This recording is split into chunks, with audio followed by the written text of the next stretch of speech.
Yo yo, how we doing? How we doing? Back with another watch list. This time for Thursday, December 5th tomorrow. Not too much action on my end today. Only took two trades between Color and UMAC. Those are the only two trades I took today, and didn't amount to much.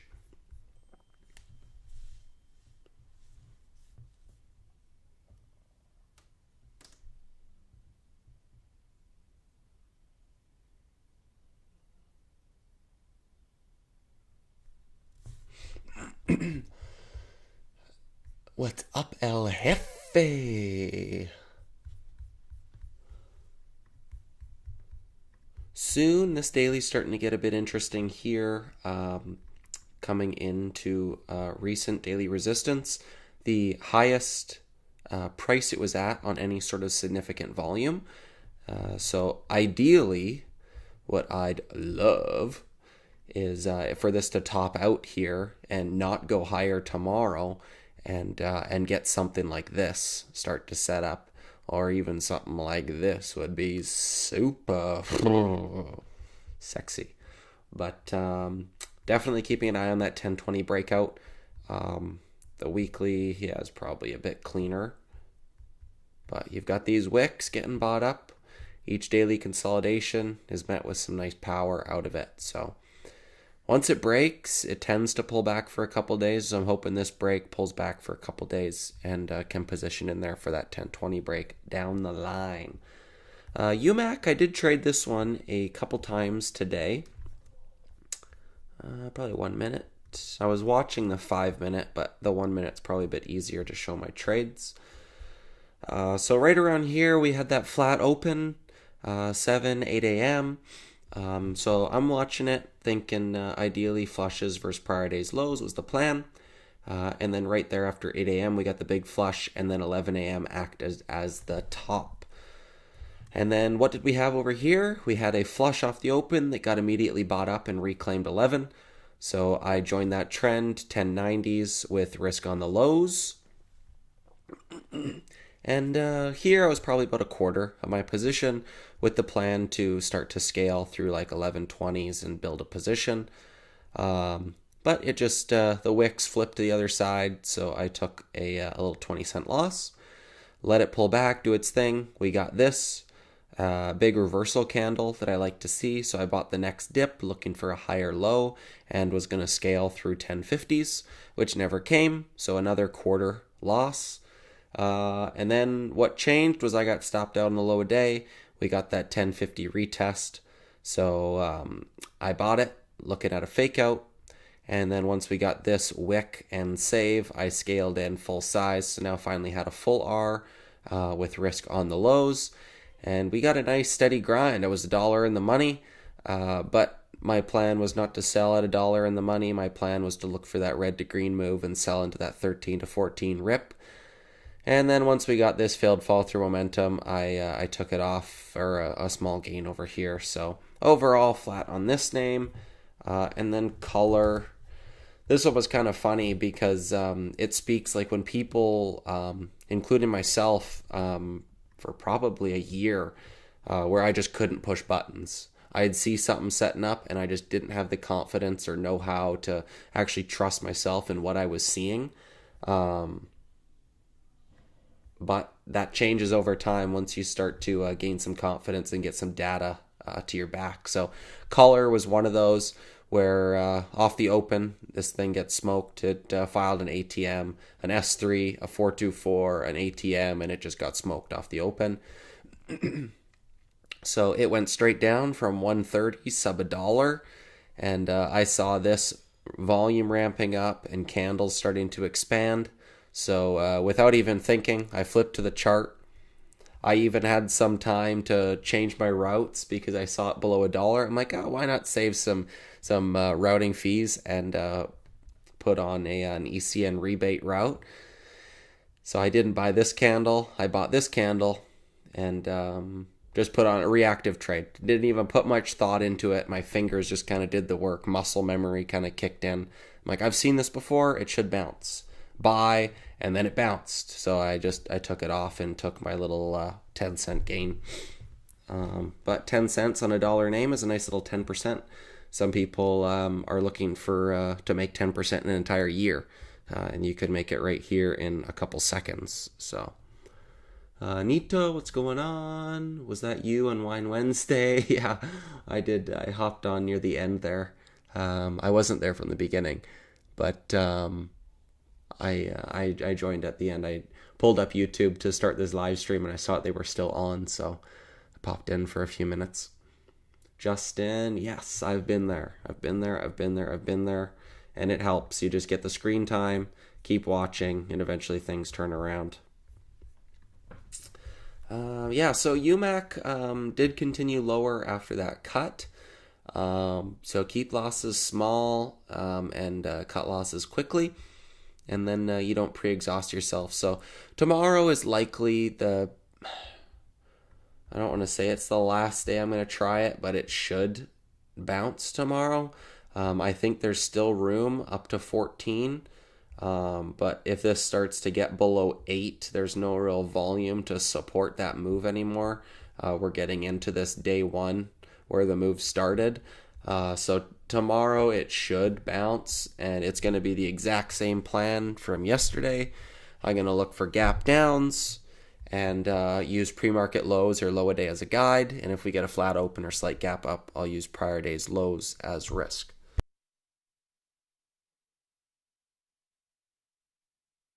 Excuse me. So it'll be the same plan as going into today. Will be the same thing into tomorrow. I'm looking for the exact same setup. It's just now getting better. Volume hasn't completely disappeared. We had 10 million yesterday and 9.9 million today. So volume is still on par. Dollar volume is still there. Range is still there. This thing went from 5 to like 23. So range on the front side is there. It hasn't gone green in 3 days. So the criteria is still there. I'm willing to give it another shot. So this will be my main watch into tomorrow again. PRZO, UMAC didn't form a trend, so I didn't play the PRZO idea. And this one ended up working a lot better than UMAC did, but I thought it would have needed UMAC for this one to get going. But IDAI ended up retesting its prior daily resistance. If you're a short into resistance kind of guy, could have taken advantage of it. I was more focused on UMAC than this one, but that offered a sweet risk reward trade. Right into 8 a.m. you get a 30-cent trade risking 5 or 10 cents. So definitely was an opportunity there. MVST, man, this one's frustrating for me. We had that multi-day run. I said I was looking for that 180 to 220 blowout. Was the plan on the watch list yesterday. But it was just more of a steady grind. Like it wasn't like a parabolic. Like see, it was just steady, and then steady. And volume didn't really capitulate to the upside. It was on par yesterday. So I was hoping that we would get that 2 shove and break, and it would result in a bigger candle than this, but something like that would stand out. So I was watching it the whole way up here, looking to react to that $2 move, and it stuffed right below it, slammed, and I'm like, oh, there, candle got bought up, it should hold up. So I didn't short this lower high, and then it fizzled, and I'm like, okay, now I've missed it. Now we've got 30 cents off the highs, and this thing isn't bouncing, so faded into oblivion into the close. So any sort of like big shove off the open into the 150s, 160s, I think should be met with some selling pressure for a fade back to 110, 120, but not really A+ at this point anymore. I'm trying to be a dip buyer only, not on a margin account, so no shorting. So these first green day bounces are helping me. And you know what? I was in that same boat back in 2019 and 2020. I was too young at the time where my broker wouldn't give me any margin. So I couldn't short sell, and I'm up in Canada, and they wouldn't let me trade OTCs either at Interactive Brokers because they saw it as a risky asset. And being how young I was, they didn't want to expose me to that kind of risk. So I couldn't trade OTCs and I couldn't short sell. So that was what led me into the long setups that I trade today, like these backside bounces and these something like MVST on these multi-day breakouts, because I wasn't good at picking the day ones that were going to run and the ones that would fail. So I wanted like a reactive long setup instead of a predictive idea. So I would put percent gainers on watch and then try and identify visual cues as to some sort of daily setups that resonated with me. And these breakouts where you'd get the high set a few days earlier, they'd pull back and consolidate. When they broke that high, I would buy it. And I'd try to take like a small, 10-20% and just try to stack up singles and build that account. And then trading first green days, backside bounce. Same kind of thing as UMAC and IDAI and stuff. And that started back in 2019. I had a 3K account and trading just those couple setups, flipping that 3K account into 28, 32, somewhere around there, 30K. So getting like, what is that? A 10x in the account over the year and a half. So it's definitely possible. You just gotta kind of get in where you fit in and make some memories. It's the name of the game. Get in where you fit in, make some memories. What's up? One Beyond Limits. 2x in your first year. Good job. Nice to hear. Good work. IDAI, you like that one? Good. I was watching OPTT closely. It started kind of a little bit of a parabolic starting here. And I was hoping it was going to speed up off the open for like once it hits 50, go to 60 and be able to get that short into resistance. And it just didn't come. Not enough bounce. SNTI, I'm kind of up in the air on this one. Like looking left, you can see prior resistance right up here in this 9 range. So we've had, now let me do this. This is how I kind of look at these intradays. So let me do this. We have this front side move that consolidates and chops around the rest of the day, holds up kind of mid-range, doesn't hold its gains, but holds up enough. And then you get day 2, where right off the open, sets its high a day, and then fizzles out. And then right here, it sets its high a day and fizzles out, but ends up grinding back and actually broke its high by a couple pennies. Right here. Did it go? It went green today? Prior close 714. High 720. Yeah, so it did go green today. So that could be a trigger. But I'm kind of up in the air about it because it does have 1.8 million shares traded on the day at 650. Call it 2 million times 6 is 12 is like 18 less 10%, 1.8. So we're at about $16.2 million volume on the day based on its closing VWAP and the 1.8 million shares in the day. It's about $16.2 million volume. So it does meet the dollar volume requirement. It is far enough off a 9 that I think from 650 to 9 is enough meat on the bone. I do think that there's enough shorts in here from day 1 that might want to cover and haven't been given a reason to cover yet. And then especially after this flush, getting this steady buy-in kind of grind the rest of the day. I'm thinking weak opens or a green hold or something of that suit. Like if we get like a 650 open and I can get like a setup like this, where you get a pullback, even a low a day break and reclaim, and just be able to get some sort of tight risk reward on like a double bottom, higher low type scenario, I think I'd have to give this one a try tomorrow.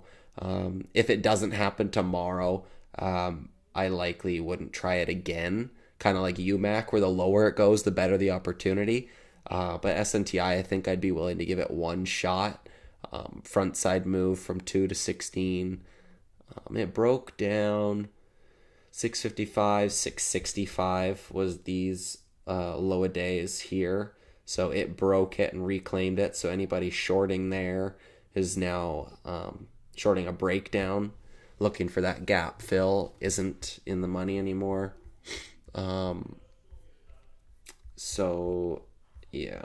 So I think I'd give that one a watch. MVST, higher the better. Soon would be a bigger picture, but I wouldn't really want to buy this one tomorrow. I'd want to wait a few days. And then DXYZ broke out of this flag here today. Few guys were longing it. A few of my buddies were joining this one today. It's been so difficult where you get like this breakdown and reclaim, and then you get this, and then higher low, and then you get like this little ABCD setup and it breaks and then stuffs the next day. So now that it's coming up into looking left levels, 47.50 and then 50 is where this one topped out. It's still it still looks constructive, but I think I'd want to see it test 50 and fail, and then maybe pull back for an inside day with super tight range, like a candle like this, where it consolidates between 47.50 and 50 and then re-breaks. If it breaks out tomorrow, I think I'd kind of be forced process-wise to buy it, especially if Tesla is breaking out of 361, and this one's starting to agree. This one's getting tight. So I think DXYZ and Tesla, I think between both of them, I think I'd have to be trying both of them. Although, like, I could play Tesla. Why isn't this zooming in? There we go. I think I do like the Tesla breakout, but I also think DXYZ is now trading in sympathy with it now that people associate it with SpaceX. So if you want exposure to either, I think you could pick either vehicle to get the same trade. Not a bullish pennant. Yeah, same kind of thing. Bullish pennant, flag, all the same sort of ideas, just different terminology, but they all mean the same kind of thing. Q is looking at UMAC tomorrow. Q's got some good calls on here.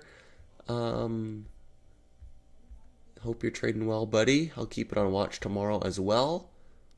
One Beyond Limits, how's it going? NASCAR All Out, what's your favorite band? I listen to mostly country music, so we don't have a lot of bands in country music. Like, there are a few, but it's a lot more solo artists in country music. I like a lot of 90s country, the older school stuff, a bit slower, twangier stuff. Some newer guys, like I like Kane Brown. Zach Top's a young guy, and he sings kind of like 90s country, but the newer version. But I like Kane Brown. He's a new guy up in, he's going big. Obviously the classics, Morgan Wallen, Luke Combs, but those aren't really bands. They're more just solo artists. Zach Brown Band, he's pretty famous in the country.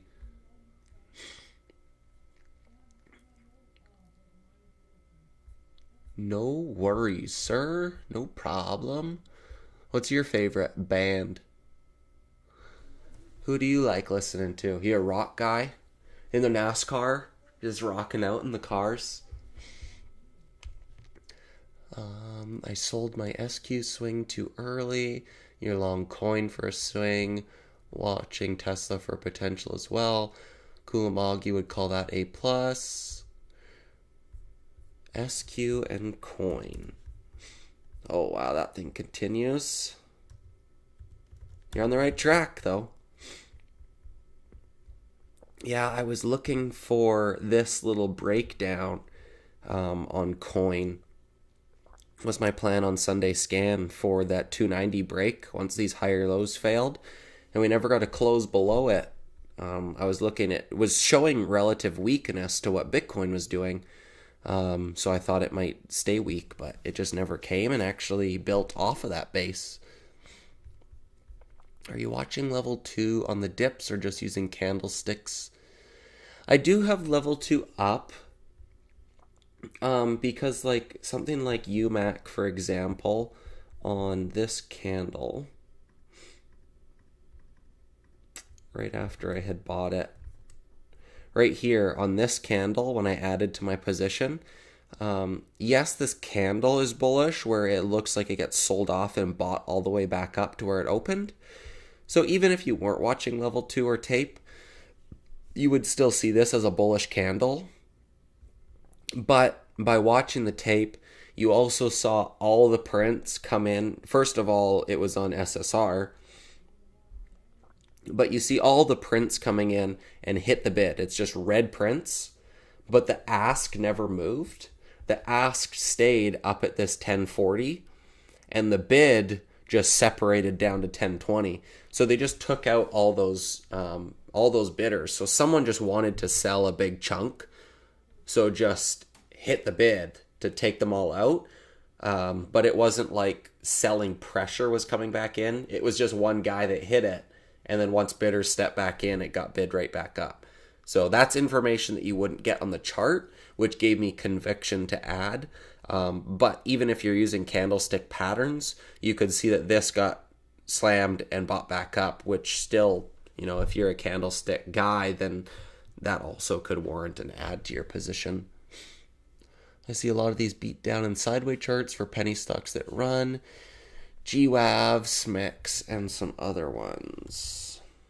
I did look at GWAV because that's kind of like a T+1 setup where you get the 1 day move. Volume dies off but still keeps shorts in there. I just wish that there was more consolidation, not such a straight up move. Otherwise, I'd be interested in the long on this. But yeah, shorts are in there from 64 cents. Now it's starting to build over it. And only 34 million shares off of a 500 million share day. So you're less than 10% of the day one volume. So they could be in a bind. SMX. Yeah, see, this is one of those ones where, like I was saying to Justin, I just don't know how to play these day ones. I haven't figured out how. I don't know how to figure out that this one is going to run and pick the day. Yes, it's got volume, and it starts kind of churning. You can see the volume just starting to churn into 10 a.m. But for me to actually have conviction and be buying this in this consolidation, and then still you get this move. So you get like a 26 to 34 move, 8 cents, but then it pulls back right to your average. Now you got sub VWAP filled fall through, and you got this retest of prior support. This is a sell signal to me. And then it just reclaims and starts chopping around again. When this kind of action starts coming in, I have no conviction to hold through it because I don't know how to pick that this one is gonna run to 70 cents, or what did it go to? Yeah, 75 cents. So I don't know how to trade them, but someone else might be able to help you with that.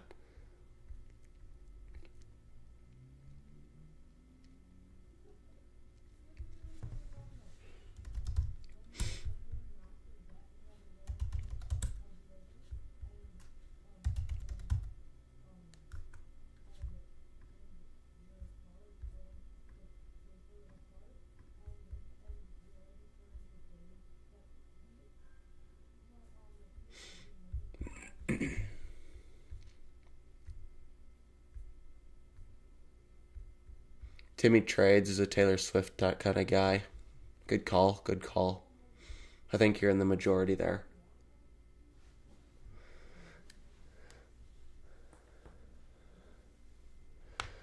I'm in Roland's room. I joined that back in 2019.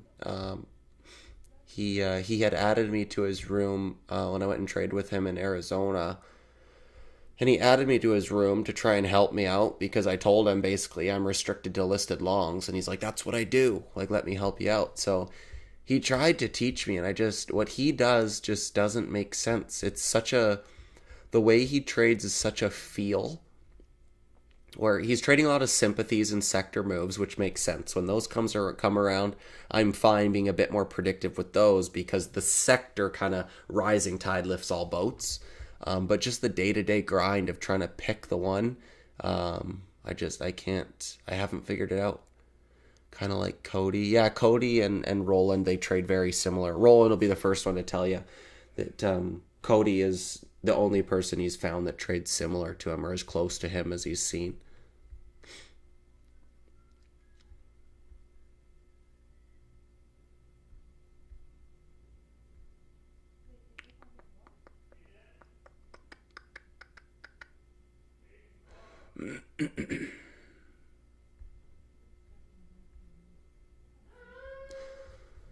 Yeah, so after running some scans, I don't have a whole lot else. It's probably DXYZ for that 50 break as long as Tesla continues. Qubit, some relative strength versus peers. After that breakdown trade, it came back rather quickly. But these ones are kind of up in their upper end, or not in their upper end of their consolidation. QMCO, this is like a typical swing short setup. Like as long as 15 doesn't build, I could see this rolling over if the rest of the sector gets weak. But Qubit is in its upper end of its daily consolidation. So this one's got some relative strength. QBTS is kind of mid-range, and then QMCO is in relative weakness. So you got all ends of the spectrum there. But yeah, DXYZ and Tesla, I'd keep those on watch. Soon for a bigger picture. This would have to be like a multi-day risk. Like I don't think you can get in and risk low a day. I think you'd need to get in and use wide risk and kind of finagle a position. MVST, I'd hope for a shove higher tomorrow. And then UMAC, probably still my main watch tomorrow to give it one more try. SNTI, I think I got to give this one try tomorrow for a possible bounce back to 9. Did this put out an offering?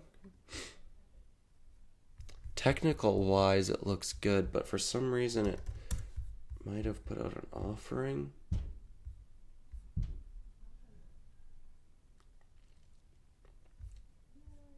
No, I don't see one. SEC filings.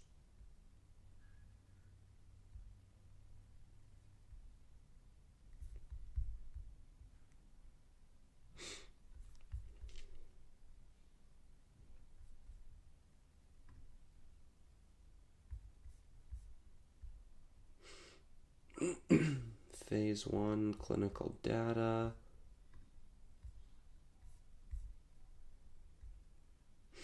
Securities purchase agreement on December 2nd. Private placement, 47 million.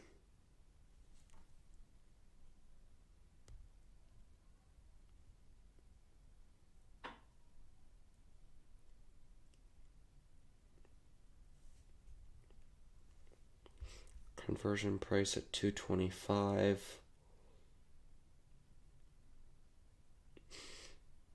So doing Series A preferred, accompanying warrants, and common stock. Fairly dilutive. What time did that come out at?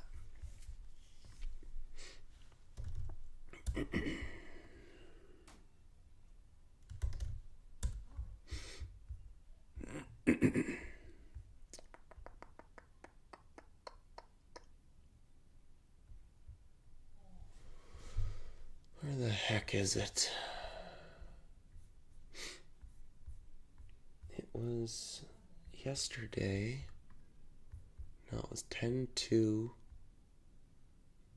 What the heck? Why am I seeing it over here in an 8K, but I'm not seeing it over here?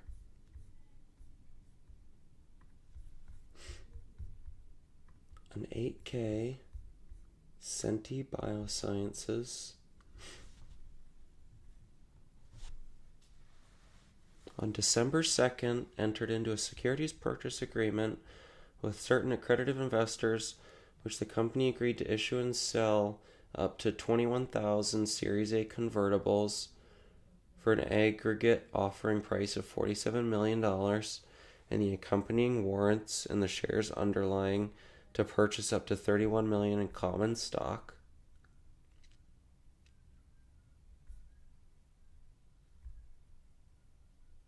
Each warrant has an exercise price of $2.30. Series A preferred to automatically convert into such number of common stock at the conversion price of $2.25.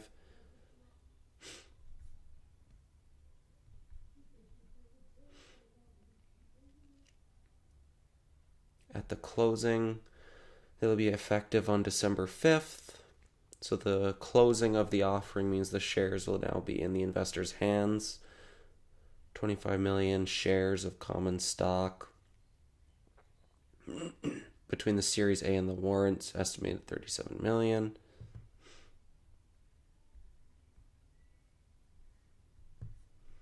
So given that offering, that kind of changes things.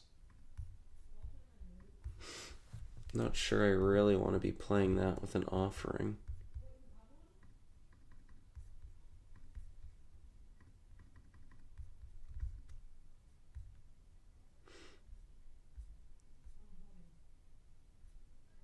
That was right here, wasn't it?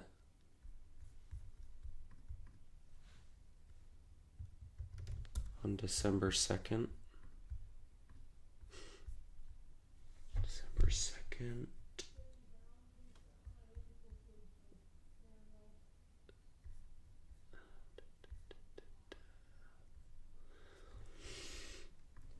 I don't know why BAMSEC, I pull up their filings and they don't have that offering filing.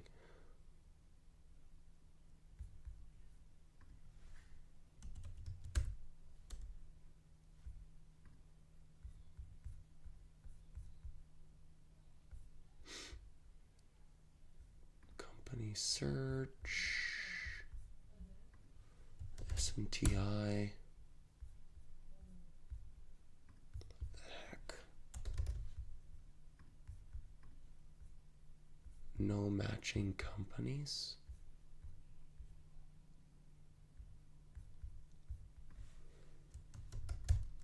What the heck is going on?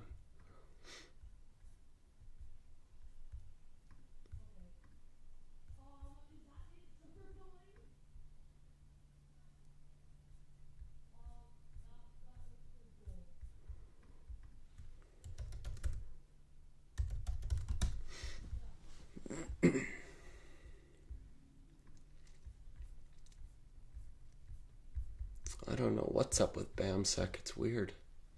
Anyways. Volume profile looks very useful for bringing it to the beginning of the entire move.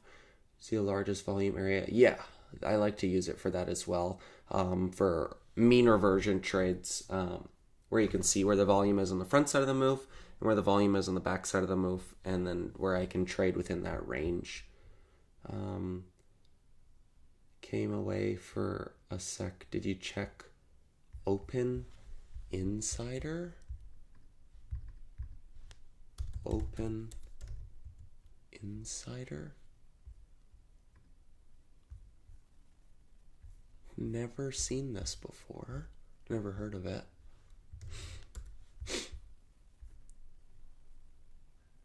I don't even know what this is. I've never seen this. No idea. NASCAR says ERNA, SVMH, TANH, HRI all had 100% round trip moves before 7 a.m. Wonder if traders started shorting CYCN when it spiked on no news after 7 a.m., but this time they got squeezed. That sounds about right. I think you're on par there. Where that one, easy fade, SVMH. Wow, yeah. Holy smokes. Got smoked. EGRI, wow. And then CYCN, you get that pop. and it does not round trip. I think you're dead on with that thesis. That's I didn't touch this. I didn't even like I have it on watch now just because it's a percent gainer. But I think with your analysis there going straight up from 170 to 380, I think everyone was looking for the round trip, and when it didn't happen, stubborn shorts got squeezed out. Oh, you use this for SEC filings? Oh, I've never seen it. Not sure. I am not sure, sir. I was just on the for usually for my quick search, Investors Underground has SEC filings built in. Um, so I can just type a ticker or sort by offering ones or something, and it usually makes it fairly quick. But for some reason, it's just not pulling up on BAMSEC.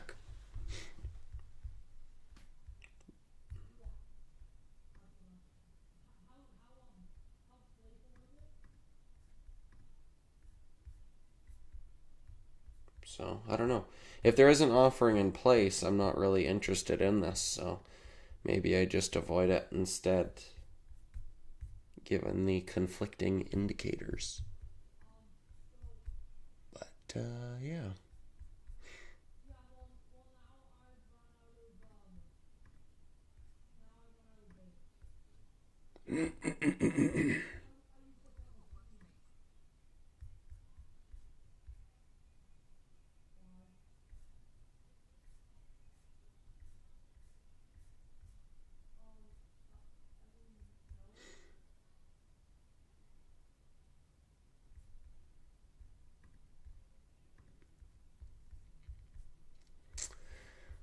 You don't use dilution tracker. No, I'm cheap. I don't pay for it. I sometimes I'll pull it up and just use the free version. Um, but no, I when I had started reading filings, I was taught using the SEC website and BAMSEC, um, and I was just reading them manually back when reading filings was an edge and it wasn't so easily accessible at people's fingertips. But so once dilution tracker, I'm just like I've said in past, or I'm just so sticky to platforms. So where I learned was on BAMSEC and how to read them. I can read them fairly fast with some Control F and keyword searches, and I can get the same information. So it's probably nice to have it as a quick little cliff notes, but I've never personally used it. I feel like ChatGPT is now the best learning tool for quick understanding.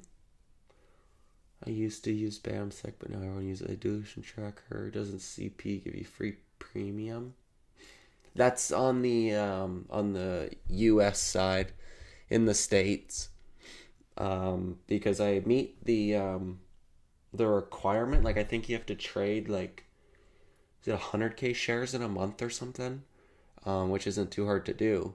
Um, so I had emailed them to look to see if I could get all their perks, and they said that they can't give perks in Canada. We have a bunch of restrictions, like for tax purposes and stuff. So they only give that to their American clients. Racist, if you ask me, but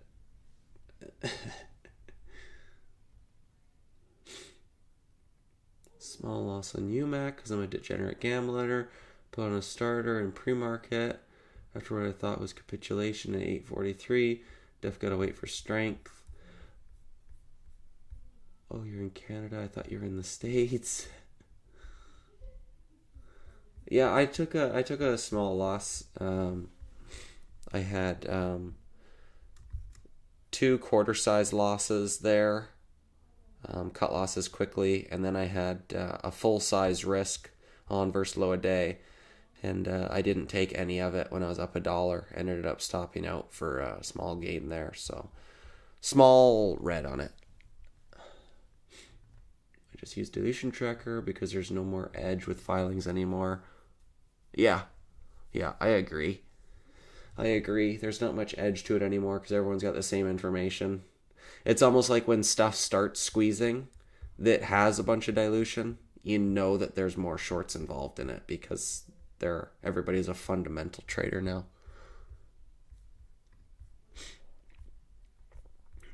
Ask Edgar. Gosh, all you guys, you got all these. Ask Edgar. I've never heard of any of these things.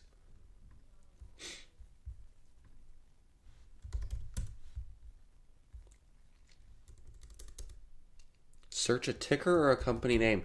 I type in SNTI. Come on. Where's the 8Ks?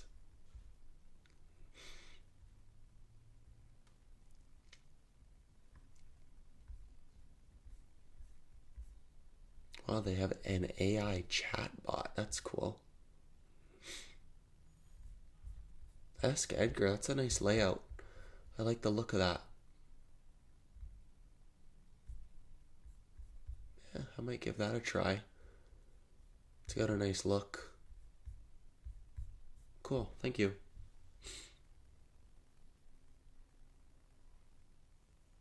The short bear uses Ask Edgar and some 7 points capital guys.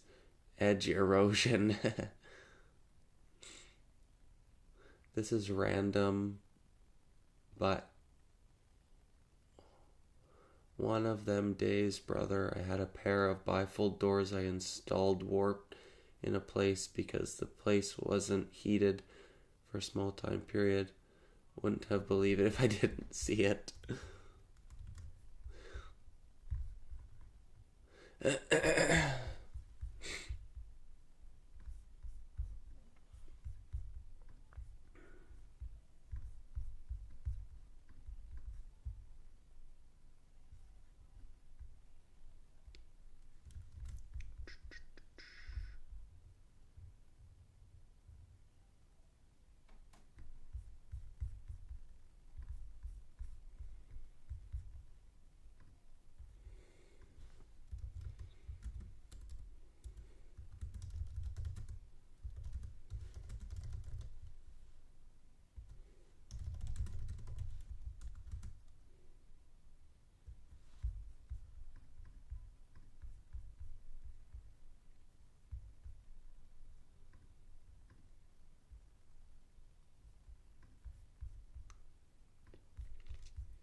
Cool.